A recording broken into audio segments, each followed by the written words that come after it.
I just got out of Buddhism class and I am really loving it. I liked it the first time that I did it a few blocks ago earlier this year, but I'm really into it right now. And in fact, it was something that we learned today that has inspired me to speak up about something that I have neglected on the vlog, so let's do that.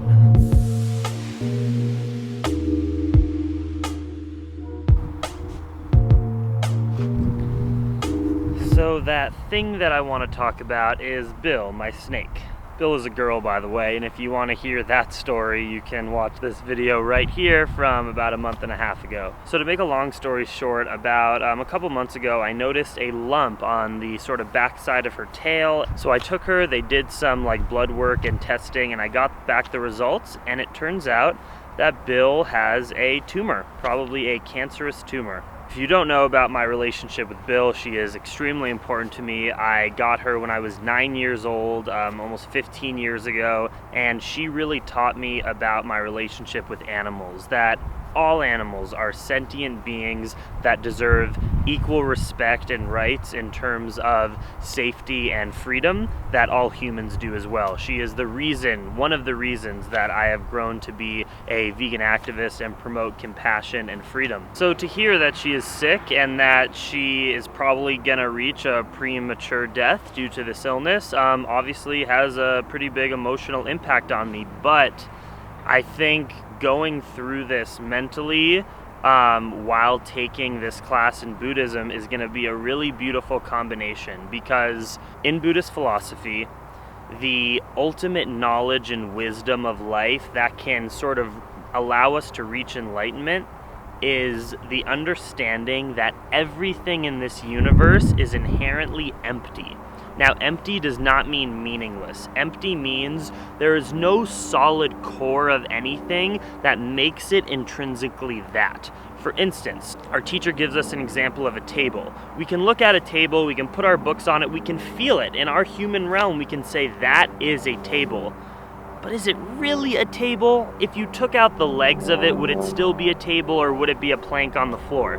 Nothing is actually what we call it. Everything is a combination of parts put together, and just to make sense of it as human beings, we put a label on it. There's no such thing as an inner core self. I mean, from a scientific perspective, every cell that is currently on my body, I was not born with. Our cells are constantly regenerating. And from an emotional standpoint too, I am not the same person that I was a year ago, even yesterday. And the reason that emptiness is important in this conversation about attachments, like my attachment to Bill, that I am sad that she is sick and that she, within the next, year, 2 years, is probably gonna pass. The importance is that because us humans think that things have an inner core and we like to define ourselves, I am Jackson and always will be, Bill is Bill and she will always will be, that's how we attach to things, and then when they leave, we get sad and we are emotionally affected.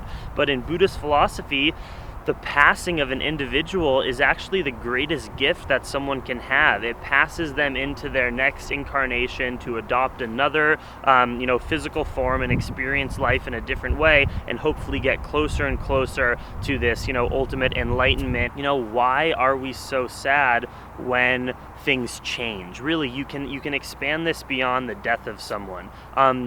We like to put things into boxes and to define things. I've defined Bill as my pet snake that I love a lot. But at the end of the day, if I believe this Buddhist philosophy, which I really do feel in my heart, if everything is truly empty of its core self, Bill alive is just as much, her cells going into the substrate in her tank, which into the water, which evaporates, and then maybe a plant sucks it up. We never really lose anything. If we are all just, molecules and atoms that are flaking off and we are eating plants and plants get energy from the sun and animals eat plants, we're all just a big glob of interchangeable cells. And it gives a really beautiful perspective when someone is passing and when you lose someone, that you're not really losing them. You're losing the human mental perception that you've created, but it's not actually reality. And we can't ever really lose a soul. They'll always be with us if we remember them in our heart. Bill's passing will also symbolize something of actually beauty and importance in my life, because while I will be very sad when she passes, it's just the natural human instinct when you've built a bond with somebody, it's going to be a symbol for me that I no longer have to go into my room and see a being that is in captivity when she could be happier in a natural state.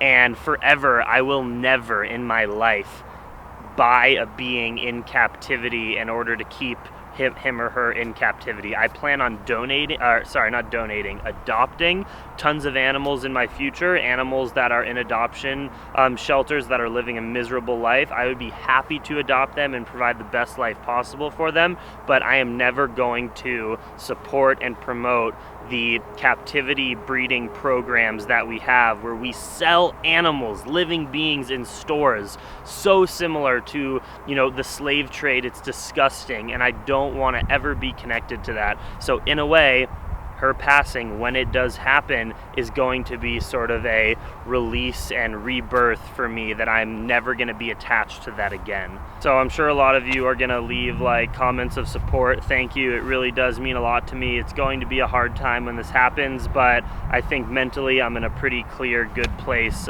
spiritually for that to go down. So just thought I'd let you guys know.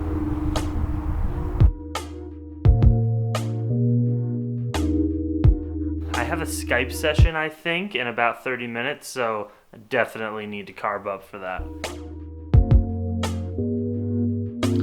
Alright, I do have a Skype call. It is a meal plan Skype call, so I'm going to help with nutrition advice. I'm really excited, and here we go. Hey, Emily. Hey, how's it going? Well, awesome. It's good to connect and talk to you. And why don't you just sort of start off by, I guess, telling me just a bit about yourself, what you like to do, maybe, why you wanted some advice and help and stuff like that.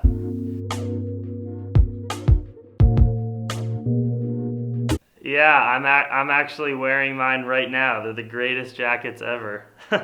All right, well, thank you so much for talking and just for sharing, expressing yourself, and also just wanting to, make a difference and being proactive about it, because I know how hard it can be. And I really do think, with this help, and I'll obviously follow up with you over the weeks or months until we really get this in check, and I think that we can do it. Have an awesome rest of your day.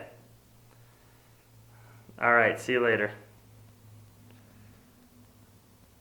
The best. Again, I have proof that this intimate phone call Skype coaching thing was such an awesome thing for me. It just warms my heart to connect with awesome, passionate people who are trying to make a positive change in their lives. Emily, you are awesome, and we're gonna do this together.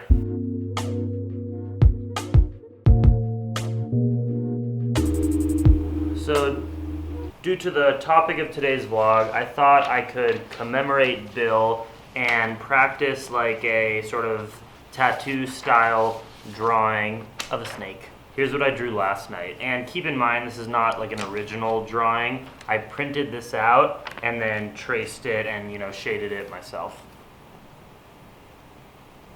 You like it?